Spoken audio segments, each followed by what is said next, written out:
Do you think John Lynch did his due diligence behind closed doors here? Did he do his due diligence? Due diligence. You know, I'd like to think that John Lynch has enough of a brain to like be like, well, we'd have to probably give up like a first and a second, maybe even a third, because they just drafted him, you know, like you'd really have to go at it. But would I be shocked if they made the call? Probably not. I wouldn't be surprised, but like I don't think it happened. But with the way this offseason's going, anything can happen nowadays. Like, who knows? Maybe they're like thinking, you know, Jaden McDaniels and Bo Nix, they were so good. Maybe JJ McCarthy's the next guy. Maybe we could get him cheap deal for like 4 years. He can be the new Brock. I get where you're coming from because the sound to it does kind of sound 49ers-esque. But I'm curious, what do you think? And you think they went for it? You think they're like, fuck it, send the farm? Oh. Well, I think they could look at it this way. Like, look, do they like McCarthy? Probably. I mean, he won a national championship like Mac Jones, who they just signed. He was very accurate. He was coached by Harbaugh. He's coached by O'Connell. He's got pedigree. He's cheap. If they liked him last year, maybe they think, you know, we could get him for cheaper now. He messed up his knee. It's like a car that gets driven off the lot and, you know, has a fender bender immediately or worse. So maybe like we could get him for a second round pick, especially if the Vikings kind of feel the way we felt when we had Trey Lance and we're like, man, we have this great team and he's not ready and we're not going to give this over to a rookie. Like maybe that's how they feel. Maybe we should call him up and see, like, you're not serious about McCarthy, right? You're going to sign Rodgers, right? Like, what about if we just give you the second? What if we give you a second and Brandon Ayuk? Oh goodness. And it sounds like the answer is no for now because no one really wants Aaron Rodgers, and I respect that.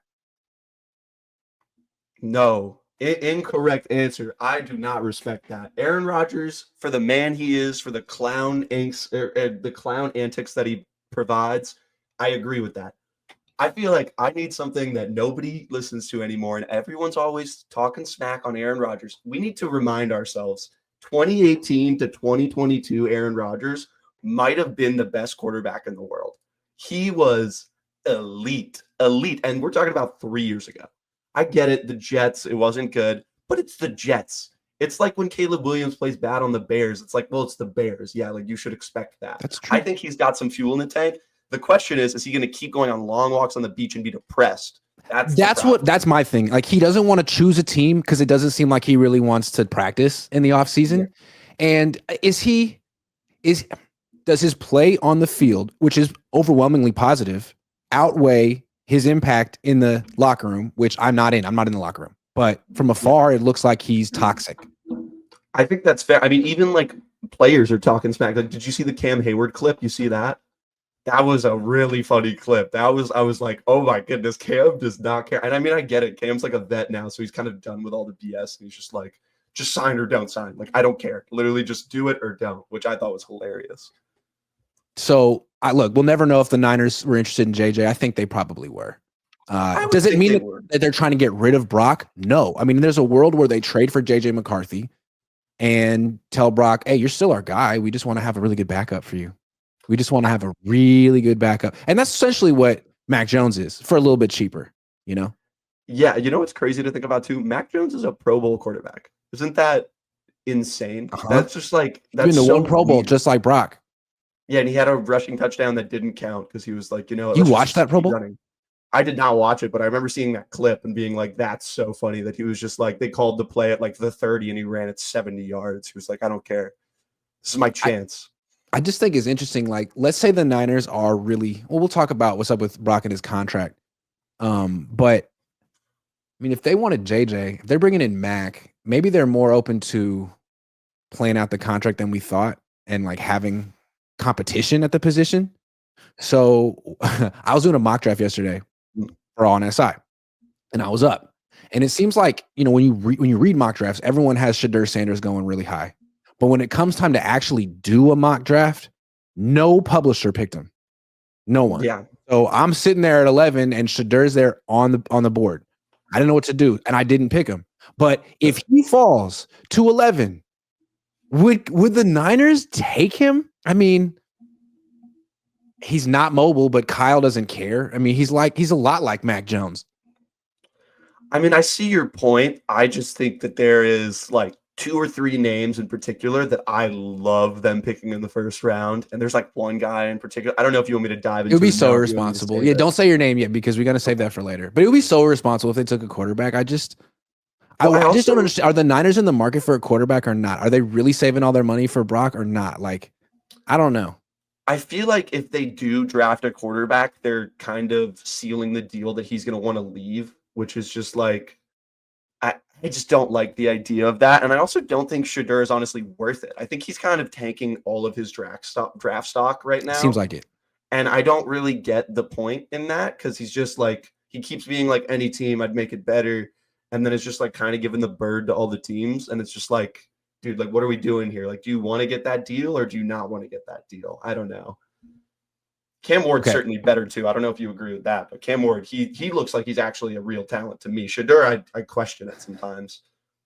Yeah, Cam Ward looks really good because he seems like maybe not a dual threat quarterback, but a very mobile, elusive quarterback, which is what you need if you're gonna have like a drop back passing game. Shedeur looks like a guy who needs to go honestly to the Niners or a McVay Shanahan style offense so he can hand off a lot and do play action. You know what I mean? Yeah. Like he doesn't like he needs that. He's not going to be making a lot of guys miss in the pocket. I keep coming back to the quarterback I like the most. So there's two ends of the spectrum. There's Kyle McCord, who to me is like the best of the statues in this draft. Can't move at all, but he's got a really nice deep ball. I like his arm a lot. He was really good at Syracuse and at Ohio State. And then there's the dual threat, Jalen Milroe, where it's like, man, as far as just runners at the quarterback position, I think he's up there with Fields, Lamar. I mean, I think he's faster and potentially a better, more dangerous runner than Hurts. And then as a passer, I think I wonder if he could get to where Hurts is right now. Because if he can, that's a starting quarterback. If he can't, okay, maybe it's worth. Maybe he's just a backup, or maybe he's not even a quarterback at all. But he's intriguing to me. I think I see your Jalen Milroe and Jalen Hurts. They do kind of give me similar vibes. It's like sleeper picks in the college draft. People are like, "Oh, can we really get something out of them?" But I Both think went they to can. Alabama. Yeah, exactly. And the Both thing about Alabama Milroe, boys. he actually played well in 2023 when Saban was his coach. Then they brought in a new coach, brought in a new offensive coordinator. It was all bad. The receivers were different. That offensive coordinator's been fired and replaced. I'm a Milroe stan. I'm just saying. Yeah, big Milroe stand. I think a smart team should take him on day 2 if they can. So if you had an opportunity to go between Shedeur Sanders and Milroe, who would you prefer? If you're a GM. Milroe, okay. because to me, where the league is going is dual threat quarterbacks, and Shedeur is a really good passer, but to me, that's like one dimensional. And I want a 2-dimensional quarterback. Milroe has the potential to be that. You know what I mean? I'm like thinking about like in basketball, Shedeur's like a really good player with no 3. And I like Jimmy Butler, hell of a player, but you gotta want the guy who you want Steph, who shoots the 3 and can score inside. Dual threat. Whoa. Let's not. Milroe is the Steph Curry of this draft, is what I'm saying. That Yeah, should on the be the record. headline.